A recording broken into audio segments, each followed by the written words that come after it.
2024 లేదా 25లో డిగ్రీ లేదా బీటెక్ చదివారా? సాఫ్ట్‌వేర్ జాబ్ కోసం ఎదురు చూస్తున్నారా? అయితే కోడ్ జ్ఞాన్ 100 డేస్ కోర్సులో చేరండి. జాబ్ సాధించండి. నమస్కారం సార్. నమస్తే అండి సిరి గారు. భార్య కారణంగా భర్త కనుక డబ్బులు సంపాదించలేని స్టేజ్‌కి వెళ్తే అలాంటి సందర్భాల్లో భరణం ఇవ్వక్కర్లేదు అని రీసెంట్‌గానే అలహాబాద్ హైకోర్టు అయితే తీర్పునైతే ఇవ్వడం జరిగింది. ఇంతకీ ఆ కేస్ ఏంటి? ఎందుకు ఆ తీర్పునైతే ఇవ్వడం జరిగింది? దీనికి సంబంధించిన లేటెస్ట్ అప్డేట్స్ ఏంటి సార్? మెయింటెనెన్స్ ఇవ్వడం అన్నది భర్త యొక్క కనీస బాధ్యత. కొన్ని సందర్భాల్లో భర్త మెయింటెనెన్స్ ఇవ్వకపోతే మెయింటెనెన్స్ ఇవ్వమని చెప్పే సందర్భాలు అనేకంగా ఉంటాయి. ముఖ్యంగా డివోర్స్ సందర్భంలో గానీ, లేదా డీవీ సందర్భంలో గానీ, అంటే డొమెస్టిక్ వైలెన్స్ సంబంధించిన విషయంలో కూడా మెయింటెనెన్స్‌ని కోరే హక్కు భార్యకుంటుంది. ఇది చట్ట ప్రకారంగా.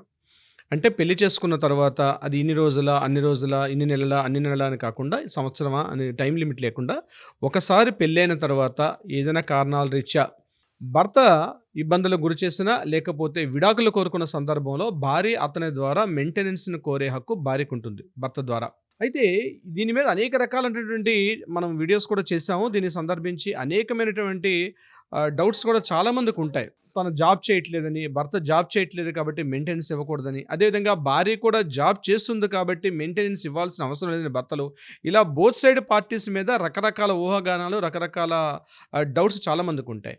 అయితే రీసెంట్‌గా అలహాబాద్ హైకోర్టు ఒక ప్రత్యేకమైనటువంటి ఒక తీర్పు, ఒక ప్రత్యేకమైన కేసు సంబంధించి మరో తీర్పు ఇవ్వడం కూడా జరిగింది.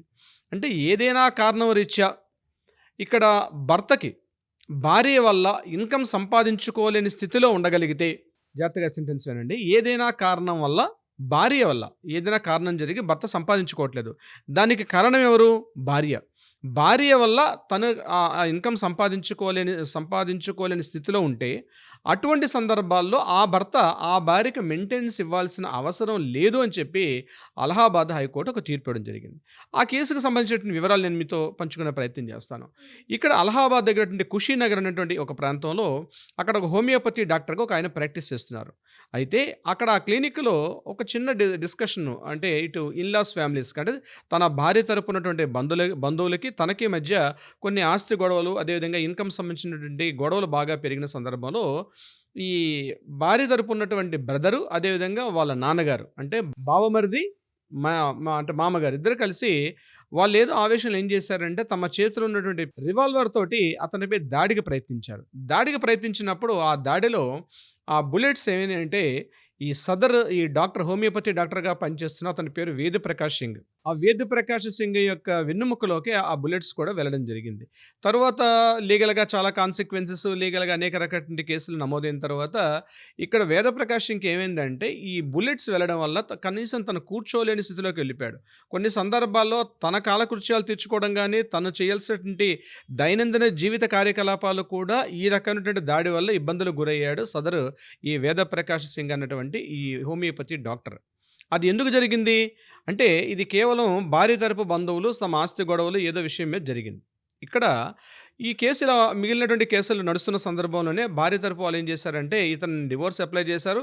At the same time maintenance ఇవ్వమని కూడా ఇతని మీద ఒత్తిడికి గురి చేశారు. అయితే కుషీనగర్‌లో ఉన్నటువంటి ఫ్యామిలీ కోర్ట్ దీని మీద చేస్తూ ఇది భార్య తరపు ఉన్నటువంటి బంధువులు, భార్య తరపు కేవలం భార్య తరపు కారణం వల్లనే ఈ భర్త ఈరోజు తను నడవలేని స్థితిలో, తను కూర్చోలేని స్థితిలో, తన దైనందిన కార్యకలాపాలు కూడా చేసుకోలేని ఇబ్బందికర స్థితిలోకి వెళ్ళిపోవడం వల్ల సో మెయింటెనెన్స్ అడిగే హక్కు భార్యకు లేదు అని చెప్పి కుషీనగర్ ఫ్యామిలీ కోర్ట్ తీర్పు ఇవ్వడం జరిగింది.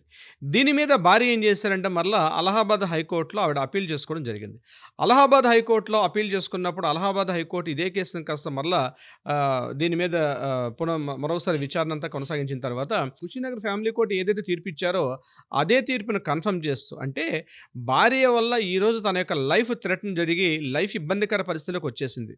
అంటే తను జీవించలేని పరిస్థితిలో, తను నడవలేని స్థితిలో, తన దైనందిన కార్యకలాపాలు కూడా జరుపుకోలేని స్థితిలోకి ఈరోజు వచ్చాడు కాబట్టి ఇటువంటి సందర్భంలో భార్య భరణం కోరే హక్కు, అంటే మెయింటెనెన్స్ అడిగే హక్కు ఆ భార్యకి లేదు అని చెప్పి నిర్ద్వందంగా తిరస్కరిస్తూ ఏదైతే కుషీనగర్ కోర్టు ఇచ్చినటువంటి తీర్పునే ధృవపరుస్తూ కన్ఫర్మ్ చేస్తూ కూడా ఫైల్‌ని రిజెక్ట్ చేయడం జరిగింది. సో ఈ కేసు కొన్ని కేసులకి ఇక్కడ మనకి ఒక దిక్సూచిగా ఉండే అవకాశం కూడా ఉంటుంది. అంటే భార్య వల్ల గాని ఇబ్బందులకు గురయ్యి ఆ భర్త సంపాదన లేని స్థితిలోకి వెళ్ళగలిగితే అంటే ఇప్పుడు ఎగ్జాంపుల్ ఈ ఒక్క డాక్టర్ గారు అవేదో వేదప్రకాష్ సింగ్ వాళ్ళ ఫ్యామిలీని కాకుండా ఏదైనా సందర్భంలో గానీ భార్య ఇబ్బందులకు గురిచేసి ఆయన ఇన్‌కమ్ సంపాదించుకోలేని స్థితిలోకి వెళ్ళిపోయి తన కనీసం తన జీవితాన్ని కూడా గడుపుకోలేని స్థితిలో ఉన్నటువంటి ఒక ప్రత్యేక స్థితిలో ఉన్నట్టు. అది అన్నిటికి వర్తించదు. ఇప్పుడు ఈ స్టేట్మెంట్ ఏదైతే ఉందో, ఈ సైటేషన్ ఏదైతే ఉందో ఇది అన్నిటికి వర్తించదు. కేవలం కొన్ని ప్రత్యేక పరిస్థితుల్లో ఉండేటప్పుడు మాత్రమే ఈ సైటేషన్‌ని మనం యూజ్ చేసుకోవచ్చు. అంటే ఏంటంటే ఇక్కడ భార్య భరణం కోరే హక్కు ఉంటుంది. అంటే మెయింటెనెన్స్ అడిగే హక్కు ఆటోమేటిక్‌గా కోల్పోతుంది. అంటే హక్కులనేవి ఇద్దరికీ ఉంటాయి. ఈ జెండర్ ఈక్వాలిటీ అంటాం. కానీ చాలా సందర్భాల్లో బీయింగ్ ఎన్ అడ్వొకేట్‌గా నేను గమనిస్తుంది జెండర్ ఈక్వాలిటీ అనేది ఈక్వల్‌గా కనిపించట్లేదు చట్ట పరిధిలో ఆలోచించినట్లయితే. ఇప్పుడు మహిళలకు ఎక్కువగా ఉన్నటువంటి హక్కులే కనిపిస్తున్నాయి. దీని మీద అనేక వీడియోలు కూడా మనం మాట్లాడుకోవడం జరిగింది. అయితే ఇక్కడ భార్య భరణం కోరే హక్కును ఆటోమేటిక్‌గా కోల్పోతుంది. తన భర్త ఇన్‌కమ్ తెచ్చుకోలేని స్థితిలో. కానీ మిగిలిన సందర్భాల్లో మాత్రం భార్యకి ఇన్‌కమ్ ఇవ్వాలి. ఎలాంటి సందర్భాల్లో భార్యకి మెయింటెనెన్స్ ఇవ్వాలి. అంటే తన జాబ్ ఉన్నా, జాబ్ లేకపోయినా, బిజినెస్ ఉన్నా, బిజినెస్ లేకపోయినా ఏ స్థితిలో ఉన్నా సరే తప్పనిసరిగా మెయింటెనెన్స్ ఇవ్వాలి. భార్య జాబ్ చేస్తుంది గదా! నేను ఇవ్వలేనని చెప్పి రిజెక్ట్ చేసినా సరే కొన్ని సందర్భాల్లో కొన్ని ప్రత్యేక పరిస్థితుల్లో మనం ప్రీవియస్ వీడియోస్ చూస్తే మనకు అర్థమవుతుంది. మన కాంబోలో మనం చేసిన చాలా వీడియోస్ ఉన్నాయి. అవును సార్. ఎగ్జాక్ట్‌లీ. ప్రీవియస్ వీడియోస్‌లో మనం చెప్పాం. భార్య ఉద్యోగం చేస్తున్నప్పుడు కూడా కొన్ని సందర్భాల్లో మెయింటెనెన్స్ ఇవ్వాల్సిన పరిస్థితి వస్తుంది. కొన్ని సందర్భాల్లో భార్య ఉద్యోగం చేస్తున్నప్పుడు మెయింటెనెన్స్ ఇవ్వాల్సిన పరిధి అయితే ఉండదు. ఇలా ఈ కేసు విషయానికి వచ్చినట్లయితే భార్య వల్ల తన ఉద్యోగం, తన ఉపాధి, తన యొక్క దైనందిన జీవితం డిస్టర్బ్ అయినప్పుడు ఆటోమేటిక్‌గా ఆ భర్త భార్యకి మెయింటెనెన్స్‌ని ఇవ్వాల్సిన అవసరం లేదని చెప్పి ఈ సందర్భంగా ఈ కోర్టు యొక్క తీర్పు ద్వారా మనకు తెలుస్తుంది సిరి గారు. మాకు లీగల్‌గా గైడెన్స్ కావాలి అనుకునే వాళ్ళు ఎవరైనా కూడా ఏ విధంగా అప్రోచ్ అయ్యే ఛాన్స్ ఉందంటారు మిమ్మల్ని? కింద స్క్రోల్ అవుతుంది ఆ నంబర్‌ని కాంటాక్ట్ చేయగలిగితే తప్పనిసరిగా లీగల్ టీమ్ మీకు అప్రోచ్ అవుతారో. కావాల్సినటువంటి ఈ మ్యారిటల్ డిస్టర్బెన్సెస్ ఏవైతే ఉంటాయో అది మెయింటెనెన్స్ కావచ్చు, లేకపోతే ఇతరత్రా ఏదైనా డొమెస్టిక్ వైలెన్స్ గానీ, లేదా డివోర్స్ గానీ, దేనికి సంబంధించిన రిలేటెడ్ మ్యాటర్ అయినా కింద స్క్రోల్ అవుతున్న నెంబర్‌ని కాంటాక్ట్ చేస్తే లీగల్ టీమ్ కాంటాక్ట్‌లోకి వస్తారు. మీకు కావాల్సిన సలహా సంప్రదింపులు అందించే ప్రయత్నం చేస్తారు. అదీ కాకుండా ఏదైనా కోర్టుల్లో వివాదాలుండి పరిష్కారం కాకపోతే కూడా వాటికి కూడా ఒక పరిష్కార మార్గం చూపే ప్రయత్నం చేస్తారు సిరి గారు.